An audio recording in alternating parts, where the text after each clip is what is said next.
You to help me understand something here, General. I know you don't have a copy of this, so I'm going to read it for you.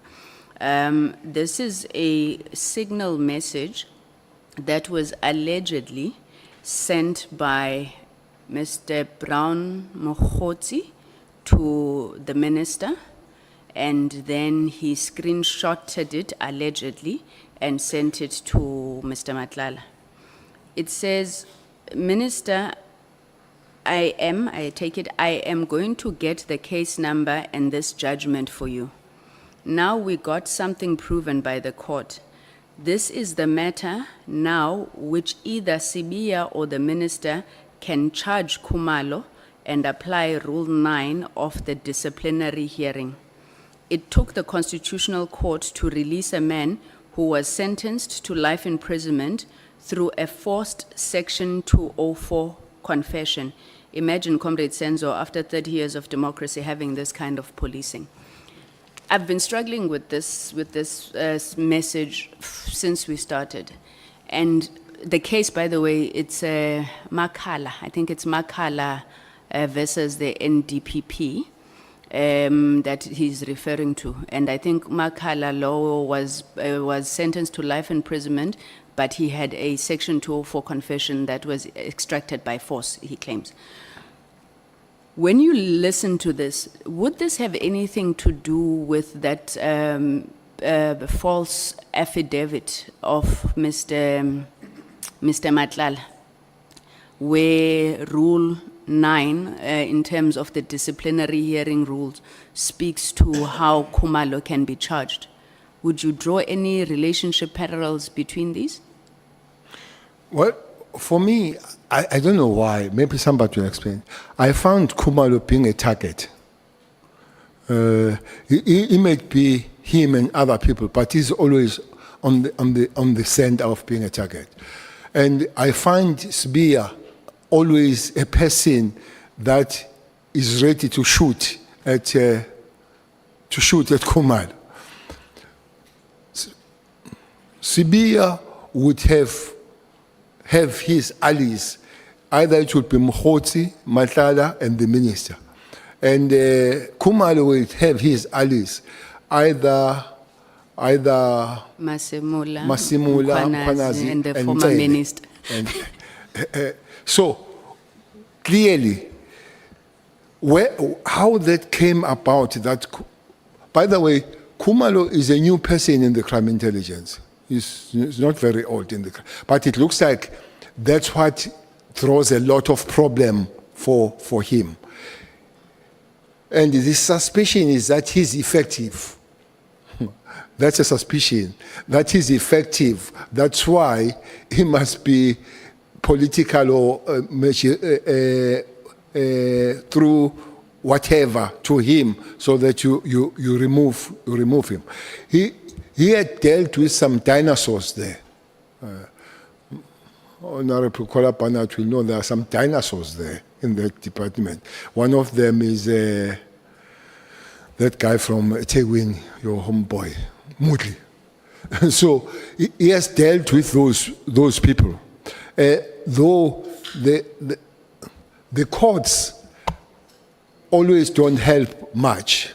But coming to this, clearly something had to be done to Khumalo. Who's sending the thing is Brown, is Honorable Brown Mokhotsi, to say minister and Sibia must deal with Khumalo and Mkhwanazi. No, they must deal with Khumalo and then apply Rule 9 of the disciplinary hearing. What I do not understand, why should they deal with Khumalo when the court has final decision? For me, whatever they did, whether the affidavit correct or wrong, but the decision to send the man to life is a court. So why to deal with the police when the court has taken decision? So even so, for me, maybe it's somebody that does not know how the system works, or somebody that is driven by the hatred and has no logic of it. And the latter statement, I will believe. once a person is in court, you need to deal with the court. You can't deal with the police because the court is an arbitrator between. The court should have found that the police have done wrong. If they don't find that, so next one to go is the court itself. So it's a court issue. So they must find the judge and find the magistrate, find the prosecutor, and let Kumalo go. Thank you very much, General. General, then second to last question. I want to ask you about the role of advisors to the Minister of Police in particular in this case. Minister Mkhunu had said that he had gotten his letter, or at least his advisor had looked at the letter, assured of its legality and appropriateness. How are these advisors appointed? How do you think they should be appointed? And then is there any process to keep advisors in check in the ministries? I mean, to whom do they account beyond the principal? I'm asking this because you remember during the Zondo Commission, Judge Zondo obviously had some very scathing remarks about the role of advisors. What is your view about role of advisors in the police service ministry in particular? Well, I would not change the approach that ministers must employ their advisors. Part of it, besides the skills, is a trust issue. I don't think I can employ Mpangazita as my advisor.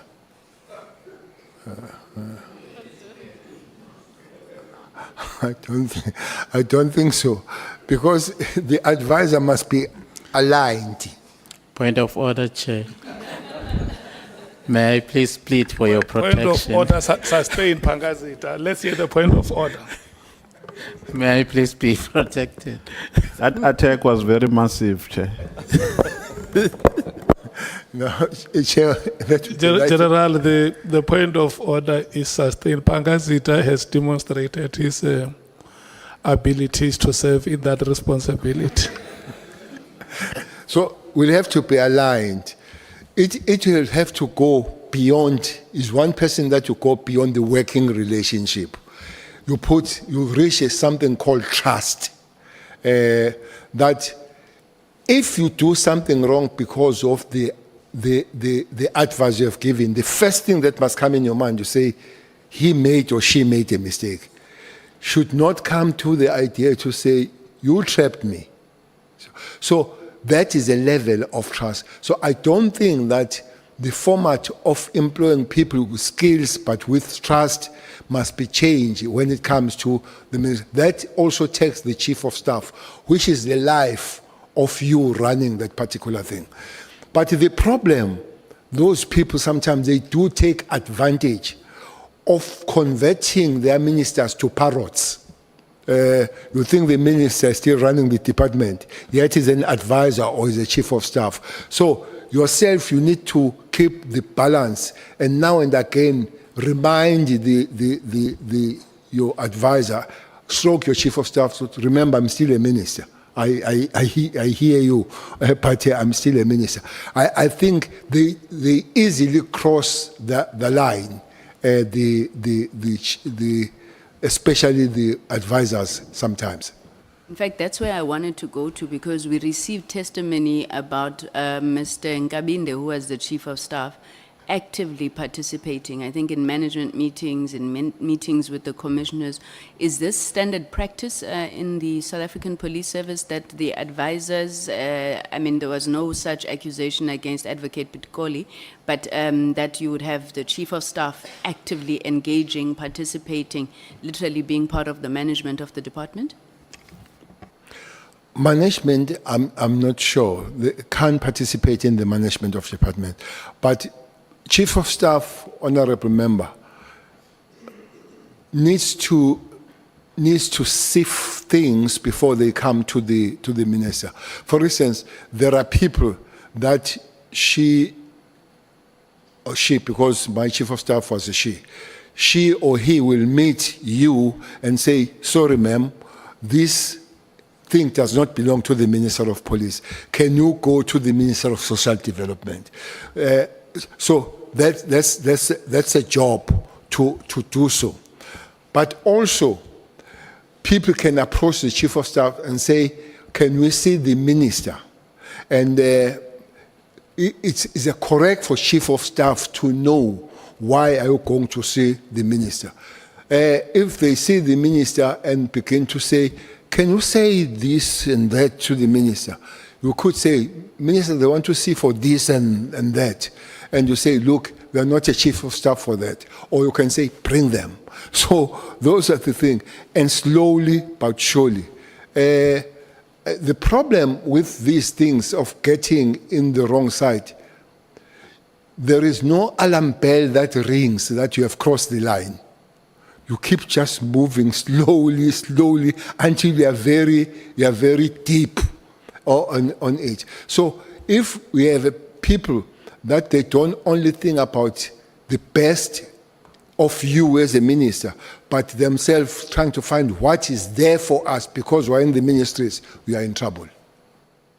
Thanks, General. Let me make a specific example based on testimony.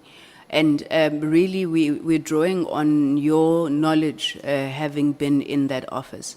So when you're discussing an operation like the political killings task team, whether to disband it or not, would it have been usual or unusual for the Chief of Staff to actively participate and even have an opinion or advance an opinion contrary to that of the generals? Is something like that the norm?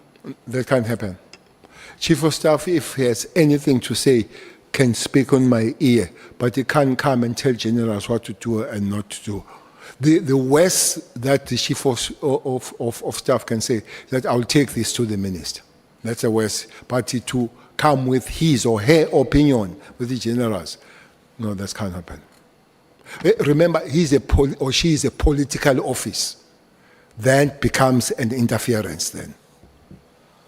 Thank you very much, General. So you came back in 2018 at the tail end of the 5th administration. You ran through, right, the 6th administration.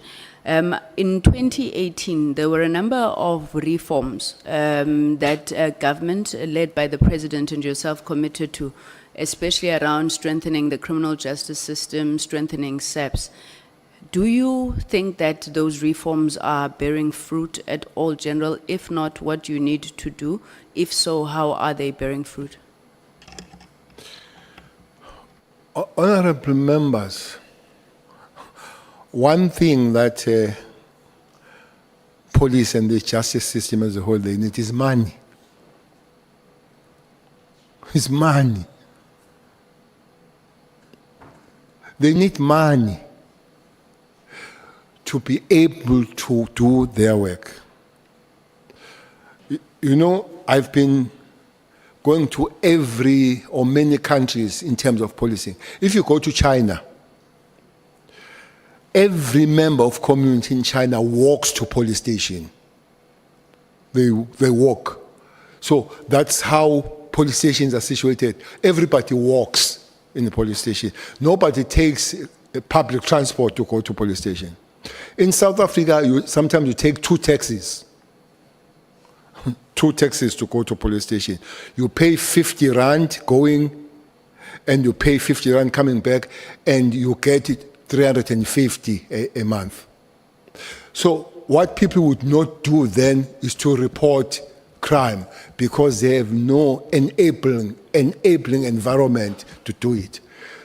What do I mean by that? Police station must be accessible to people. There must be police station everywhere so that South Africans are able to walk to police station. That needs money. That's one. 2, again, if you go to China, every corner you will find a police standing. That's what is called visibility. I've heard the so-called experts saying visibility is not the main, is the main anchor of policing. When you drive around and you see a blue light or you see the police, you readjust yourself. All of us here, when you go and you see a blue light, you take you took a belt and all that. Visibility has an impact in policing. Now, you can't have visibility when the ratio of the police is 1:400, which I guess that's a ratio. The normal UN ratio should be 1:200. South Africa is doubled. So which means there are not enough police. So we need money to train the police. But one other thing that we need is money to keep and protect the police. The question asked by Honorable Member Souls. We don't have to be contesting the loyalty of our members and the private security or private companies, whatever. We don't, because they are fine, they are satisfied, and all that kind of thing. So, not only that, I don't know how many judges are in South Africa. You know, there are cases that are finished 5, 6, 10 years. And you hear the judge postponing in July and said we'll be here in July next year. And you ask the question, they say there are no judges. So, which means there must be judges, but also there must be courts for that. There must be prosecutors, enough prosecutors and all that, not finding the prosecutor running from A to B and all that. So, we'll have to put some money on the things for anything to begin to work. And then we'll have to sit down and say, this money goes to these reforms. And these reforms are 1, 2, 3, and these are outcomes. So it doesn't help much to come with any form of reforms and you don't fund those reforms. Thank you very much, General. My last question then, there was an allegation that had been made against you by General Mkhwanazi, which he subsequently withdrew. General, what did you think or feel when that allegation was made, and do you accept General Mkhwanazi's apology?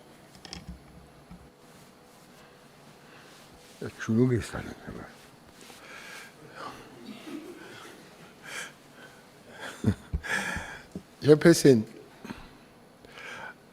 I was told yesterday evening that everybody wants to be Khumalo because they say former Minister Celis loves Khumalo and defends him. Honorable Member, one police officer I like is Mkhwanazi.